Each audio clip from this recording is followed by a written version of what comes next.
Chers téléspectateurs, bonsoir et merci de vous joindre à nous pour le deuxième épisode de votre série Les Hauteurs de la Takora. Cette fois-ci, nous allons nous arrêter à Bukumbe pour vous parler d'une céréale qui a pendant longtemps été délaissée.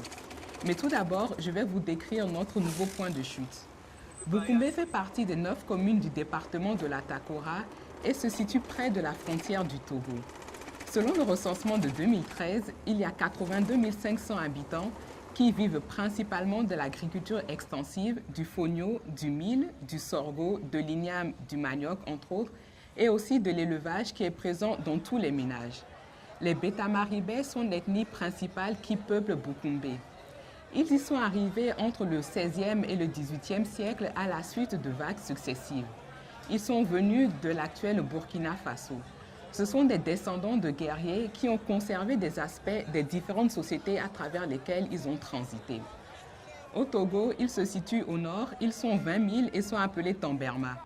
Depuis 2004, le Koutamakou, territoire des Tamberma, a été classé sur la liste des sites considérés comme paysages culturels vivants au patrimoine mondial de l'UNESCO. Alors, la céréale dont je vais vous parler s'appelle le fonio.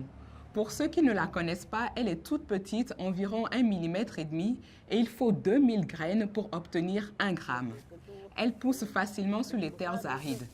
Elle est considérée comme la céréale la plus ancienne d'Afrique car déjà 5000 ans avant Jésus-Christ, on la cultivait. Elle est consommée sous diverses formes comme le couscous, les farines, les beignets, et elle occupe une place très importante dans la vie culturelle et cultuelle des Beta-Maribais. En effet, ils s'en servent lors de cérémonies pour contacter leurs ancêtres et aussi lors de rites d'initiation. Je vous laisse découvrir comment, à travers le reportage qui va